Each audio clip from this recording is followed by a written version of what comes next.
እናት በቃ የምትደክምበት ጎንበስ ቀና የምትልበት ያን ሁሉ አልፋ ነው እንግዲህ ልጇን ትምህርት ቤት ስትሰድ ምን አይነት ደስታ ከዚህ በላይ ምን ደስታ ይመጣል?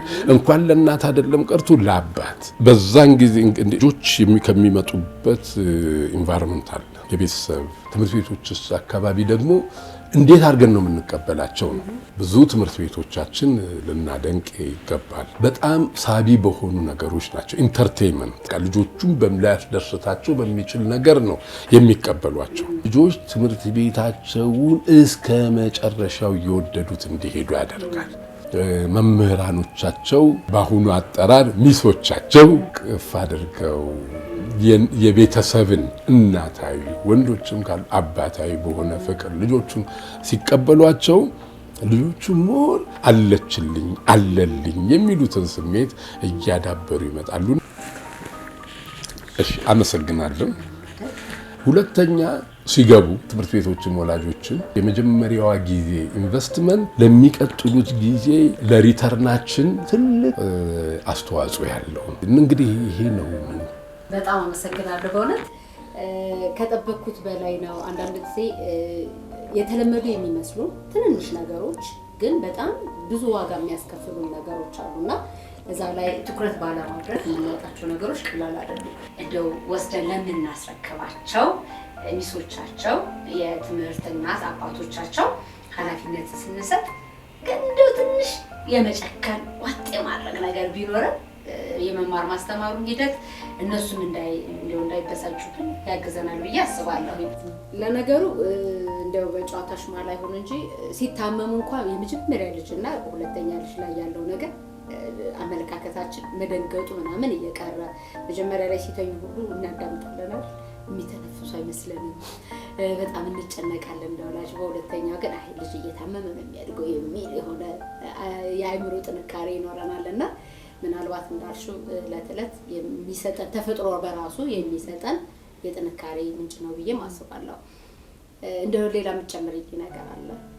ያው የለመድሽ ነው የምትመጪው። ከአንድ ወደ ሁለት ከሁለት ወደ ሶስት ስትገቢ ጠንካራ እናት ነው የምትሆኚው።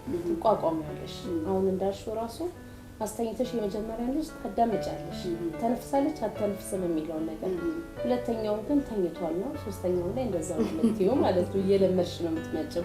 ሁላችሁም በየቤታችሁ ያላችሁን አስተያየት እኔ ያረ ምን አሁን እዚህ ጋር የምታወሩት ችግር ነው እንዴ? እኔን ባያችሁኝ እንዴት ቁም ስቅሌን የሚያሳየኝ ልጅ እንዳለኝ እንዴት አድርጎ በቃ ከስልክ እንዴት አድርጌ ላላቀው የተለያየ አይነት ችግር አለብኝ እኔ መተኛት አልቻልኩም የምትሉ ወላጆች በየቤታችሁ እንዳላችሁ በጣም እርግጠኛ ነኝ። እኔ የኔን ችግር ነግሬያችሁ ችግራችንን አብረን ሆነን እንፍታ ሌላው ይማርበት የምትሉ ወላጆቻችን ወደ ስቱዲዮአችን በመምጣት ያላችሁን ልምድ እንድታካፍሉን በአክብሮት እንጋብዛለን። አሁን ማጠቃለያ ሀሳብ ትሰጠኛለህ ስንትዬ? እንግዲህ ወይዘሮ ክብነሽ አንድ ጥሩ ነገር አነሳችና ምንድነው በእርግጥ ቀላል አይደለም። አሁን ደግሞ ዘመኑን የዋጀ ዕውቀት ሊኖረን ይገባል። ለምንም ነገር የስነ ልቦና ዝግጅት ማድረግ ያስፈልጋል። ማንበብ እንችላለን። እንግዲህ ዩቲዩቦች ብዙ ነገር አለ። ይሄ ሊመጣ እንደሚችል ብዙ ነገር ራሳችንን ቀድመን ስናዘጋጅና በጣም ወይዘሮ ክብነሽ በጣም ነው የማመሰግነው ነገሩን ስላነሳሽ ነው። አይ ቲንክ ወደፊት በዚህ ሙያ ላይ ያሉ ሰዎች ደግሞ አራል እንደዚህ አገልግሎት እንሰጣለንና መተው እዚህ ቢያዘጋጁ ቢያስተምሩ የተሻለ ነው። በጣም አድርጌ አመሰግናለሁ።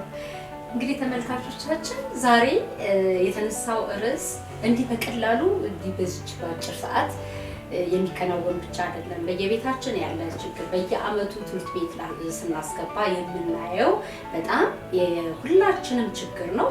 ትንሽ ነገር ሰተናል ብለን እናስባለን። ትንሽ አብረን በጋራ ሆነን በመፍታት ችግሮቻችንን በባለሙያ የሚፈቱ አብረን ሆነን ለሌሎች የምናጋራቸው የምትሉትን ሀሳብ በሙሉ ወደዚህ ቤት አምጡ።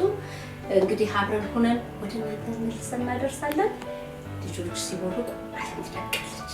ይህ የፍንደቃ ፕሮግራም ዝግጅታችን ነው። በሚቀጥለው ሳምንት ከሌላ ወላጅ እንዲሁም ባለሙያ ጋር ያለንን ነገር ይዘን ወደ እናንተ እንቀርባለን። እስከሚቀጥለው ሳምንት መልካም ሳምንት እንላለን።